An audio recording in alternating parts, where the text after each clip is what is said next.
C'est à penser que le lieu est à l'abandon depuis des lustres. Et pourtant, c'est ici qu'il était supposé se penser Kinbopeto. En plein cœur de la capitale, à l'hôtel des villes, avoir des locaux qui partagent le voisinage avec autant de saleté, c'est dire que les immondices dans la ville passaient inaperçus. Ceux qui devaient les évacuer ou en donner l'ordre s'y étaient accommodés. Des lieux d'aisance qui se sont littéralement transformés en lieux de supplice. Les conditions de travail ici côtoient l'enfer. Impossible d'attendre les résultats.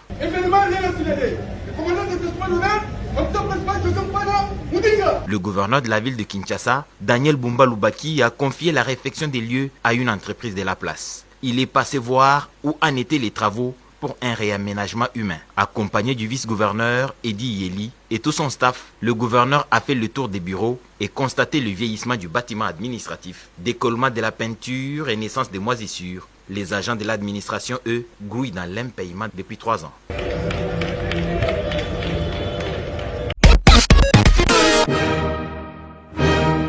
Le plus important à retenir au cours de cette réunion, c'est la volonté de son Excellence Madame la Première ministre de relancer le plus rapidement possible certains projets phares du gouvernement, notamment le projet PEDEL 145 territoires, dont il est question de faire d'abord l'évaluation de ce qui a été fait au cours du mandat précédent et de solder les montants attendus par les agences de mise en œuvre pour clôturer définitivement le premier volet de ce programme.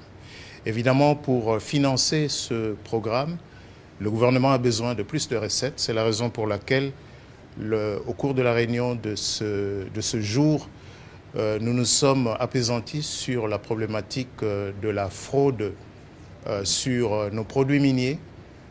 Cette pratique qui consiste à minorer la valeur des produits miniers qui sortent de notre territoire national.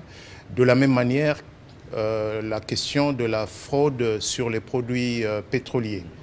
Les membres du comité ont donc envisagé des mesures pour juguler ces mauvaises pratiques de manière à accroître les recettes publiques dont le gouvernement a besoin pour exécuter les projets d'investissement. De la même manière, nous avons également examiné la question de la régulation des dépenses publiques de manière à ce que les dépenses les plus essentielles soient exécutées et que l'exécution des dépenses par le gouvernement ne vienne pas surcharger le marché de change, ce qui se traduit le plus souvent par la détérioration ou la dépréciation de la monnaie nationale.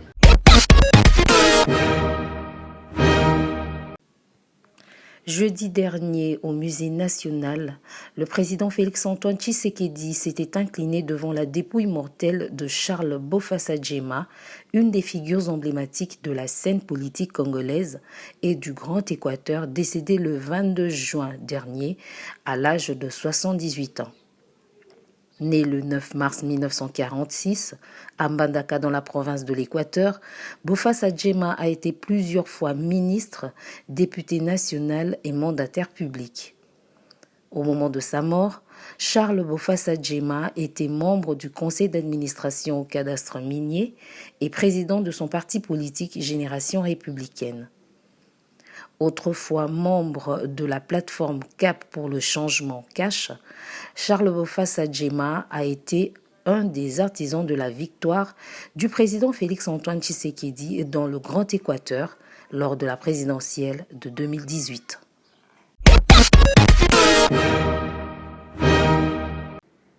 Le caucus des députés nationaux de la province du Haut-Touélé a été reçu lundi dernier par le ministre d'État, ministre des ITPR, Alexis Guizaro-Movouni, dans son cabinet de travail.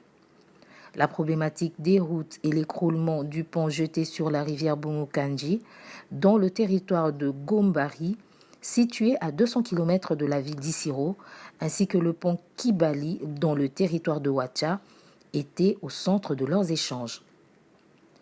Ces élus du peuple ont partagé leurs réflexions avec le gouvernement national, représenté par le ministre sectoriel, sur comment acheminer les matériaux afin que le trafic soit rétabli. Le ministre d'État Alexis Guizaro, à son tour, a salué les fardeaux que portent ces porte-voix du peuple et les a promis de travailler d'arrache-pied pour que les matériaux de pont soient transférés dans ce coin de la République dans un bref délai. Il a par ailleurs annoncé ses hôtes que le gouvernement, par le biais du plan quinquennal de son ministère, va, après les études, lancer les travaux de modernisation et de bitumage de la route Aru-Isiro-Koko-Bouta. Satisfaits de leur discussion, les élus du Haut-Ouélé se disent confiants afin de vivre les réalisations de tous ces projets qui vont pallier aux problèmes qui rongent leurs électeurs.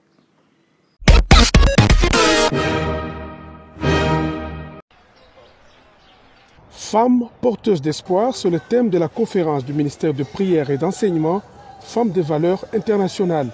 Tiré du livre d'Apocalypse, chapitre 12, du 1er au 4e verset, cette thématique sera exploitée par plusieurs oratrices venues de la RDC. Et d'ailleurs, la Miss provinciale du genre Famille et Enfants, Valériane Mumba Kiboko, a pris part à cette activité.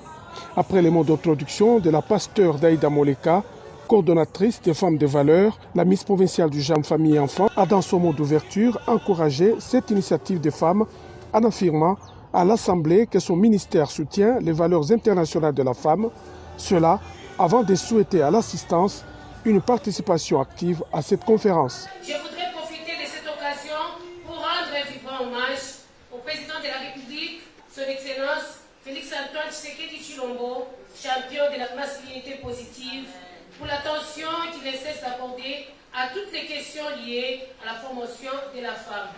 J'exprime ma gratitude à l'honorable son Excellence Jacques Kaboula Katoué, gouverneur des provinces, pour son leadership à la tête de notre chère province et pour le relais des actions du président de la République dans la province du Haut-Katanga. Que cette conférence soit le début d'une nouvelle ère, celle porteuse de progrès et de changements. Je souhaite à tous une participation active à cette conférence enrichissante et inspirante. Sous ce, je déclare ouverte la 3e conférence des femmes de valeur internationale. Il s'est dénoté que la conférence a connu la participation des femmes de Lubumbashi, Kolwezi, Kinshasa, Bukavu, Bunia, Kisangani et de l'Ouganda. Cette conférence va se clôturer le samedi 20 juillet 2024.